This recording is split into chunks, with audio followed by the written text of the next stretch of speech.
आज का हमारा टॉपिक रहेगा गुप्त वंश में समुद्रगुप्त। समुद्रगुप्त का शासनकाल 330 ईसा से 380 ईसा तक इसका शासनकाल रहता है और शालिश के शासनकाल को भारत के लिए स्वर्ण युग की शुरुआत कहा जाता है। महान शासक थे समुद्रगुप्त और चंद्रगुप्त प्रथम के पुत्र थे। चंद्रगुप्त प्रथम ने अपने अंतिम दिनों में समुद्रगुप्त को शासक बनाकर इन्होंने संन्यास धारण कर दिया था।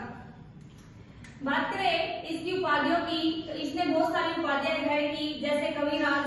ये कविताओं में हम कह सकते हैं कला में बहुत ज्यादा गाने का शौकीन था ये, इसलिए आप सभी ने पता होगा कि जो इसके सिक्के हैं, सिक्कों पर बिना बजाते हुए समुद्रगुप्त को दिखाया गया है। कला प्रेमी था, कविराज इसे कहा जाता है। लिच्छवियों का दोहितर था। हमने पढ़ा था कुमारी देवी। कुमार देवी जो थी वो लिच्छवियों की राजकुमारी थी, जो कि चंद्रगुप्त प्रथम की पत्नी थी। उसी से समुद्रगुप्त का जन्म हुआ था और ये अपने नानाओं पर बहुत ज्यादा गर्व महसूस करता था, इसलिए इसने अपने अभिलेख में क्या लिखवाया था, लिच्छवी दोहितर। इसी ने विक्रमांक की उपाधि धारण की। इसी के द्वारा पृथ्वीयाम प्रतिदर्थ की उपाधि धारण की और धर्म प्राचीन बंध, ये बौद्ध धर्म से संबंधित था, बौद्ध धर्म में इसने स्वीकार भी किया था।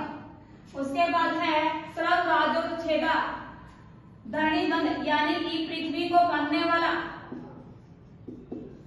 पृथ्वी को बांधने वाला और पृथ्वी प्रथम वीर, पृथ्वी का पहला वीर इसमें कहा गया अश्वमेध करता।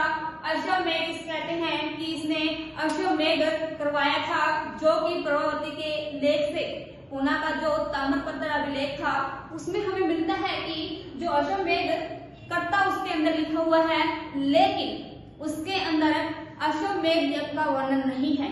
ध्यान रखना, प्रभावती का पुना जो अभिलेख था इसके अंदर समुद्रगुप्त को अश्वकर्ता बताया गया, लेकिन वहां पर अश्वमेध यज्ञ के बारे में कोई वर्णन नहीं है। प्राक्रामक तत्पाद परिगृहित ये ऋतुपूर्व लेख से हमें इसके बारे में वर्णन मिलता है। इसकी कुछ विजय नीतियां थी, जैसे कि राज्य प्रस्बोधकरण। राज्य प्रस्बोधकरण था, इसके अंतर्गत मगध के आसपास के राज्य को जीतकर अपने राज्य में मिलाना, ये इसकी नीति थी। सेकंड नीति है इसकी सर्वकर्ण ज्ञानाधारण, यानी कि अपने आसपास के जितने भी सीमांत क्षेत्र है उनको अपने क्षेत्र में मिला लेना। थर्ड नीति थी पारिचारिक रीत। ये पारिचारिक नीति थी जिसके तहत आठवीं या जो जनजातीय राज्य थे उनको अपने क्षेत्र में मिलाने की नीति थी। ग्रह मोक्ष अनुग्रह, ये दक्षिण भारत के 12 शासकों के संघ को पराजित करके पुनः उसको एक गिफ्ट लेकर कह सकते हैं द्वारा उनके राज्यों को सौंप देता है ये, यानी कि एक बार तो उस पर कब्जा करता है लेकिन राजाओं को दोबारा उनका राज्य सौंप देता है।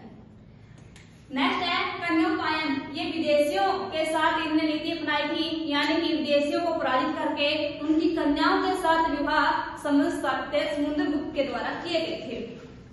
नेक्स्ट इसके दिग्विजय अभियान।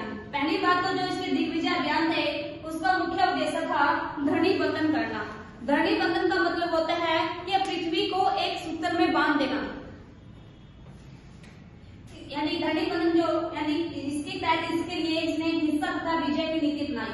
यदि पूरी पृथ्वी को बांधना है, सभी राज्यों को जीतकर एक ही राज्य साम्राज्य स्थापित करना है, तो उसके लिए हिंसा भी करनी पड़ेगी और विजय भी हासिल करनी पड़ेगी, तभी जाकर वो पृथ्वी को बांध सकते हैं, यानी कि जो उनकी नीति की धरणी बंधन की वो सफल हो सकती है।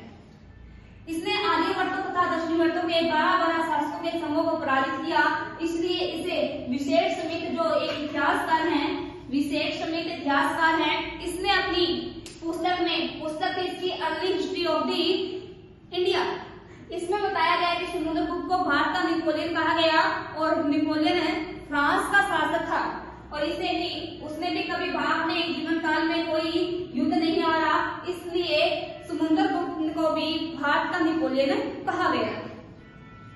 प्रयाग परिस्थिति में इसे धरणी बंध कहा गया। हमने अभी बात की थी भूमंडल को बांधने वाला, और प्रयाग परिस्थिति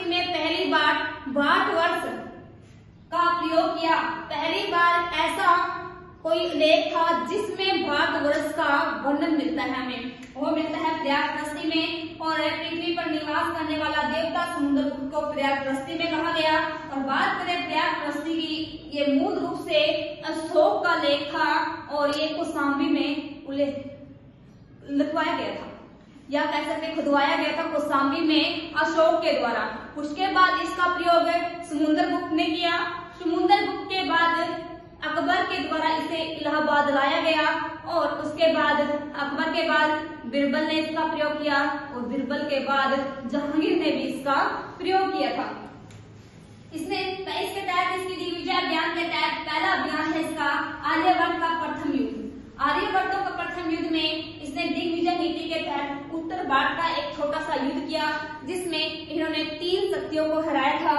कौन कौन सी थी? अच्युत जो कि नागवंशी राजा था, नागसेन और कोतपुलज। नागसेन भी नागवंशी था, यानी कि इसमें नागवंशी राजाओं को इसने हराया और इसका उल्लेख भी हमें प्रयागप्रस्ती के 7वें श्लोक में मिलता है। नेक्स्ट है समुद्रगुप्त की दक्षिणापथ का युद्ध। दक्षिणापथ का युद्ध था, ये दक्षिणापथ किसे कहा गया? ये कहा गया उत्तर में विंध्य पर्वत से लेकर दक्षिण में कृष्णा तुंगभद्री जो नदी है तुंगभद्रा, उसके बीच का क्षेत्र को दक्षिणापथ कहा। और इसमें तमिल क्षेत्र शामिल नहीं था, याद रखना तमिल जो क्षेत्र था इसमें शामिल नहीं था, तमिल क्षेत्र इसमें शामिल नहीं था। और इसका उल्लेख हमें मिलता है प्रयागप्रस्ती जो लेख था इसकी 19वीं तथा 20वीं पंक्ति में हमें दक्षिणापथ का युद्ध का वर्णन मिलता है। इस युद्ध में इसने 12 दक्षिण भारत के 12 शासकों को इसने पराजित किया था और जिसका वर्णन हमें कालिदास के रघुवंश नाटक में मिलता है। इसके साथ ही जो राय चौधरी और कालिदास ने दक्षिण मध्य विजय को धर्म विजय कहा था। ये 12 शासक कौन कौन से थे और किस किस राज्य से संबंधित थे उनको देखते हैं। कोरल राज्य का जो मंत्रराज शासक था, पृष्ठपुर महेंद्रगिरी शासक था, कौशल का शासक था हेमंत, महाकांत का व्याघ्रराज, कोडर का स्वामी दत्त, एरंडकल का दमन, अवमुख का नीलराज, वेदी का हस्तिवर्मा, पलक्त का उग्रसेन, देवराष्ट्र का कुबेर, कौस्तलपुर का धनंजय, कांची का विष्णुगुप्त जो कि पल्लव वंश का था और ये अंतिम शासक था पराजित होने वाला समुद्रगुप्त के द्वारा।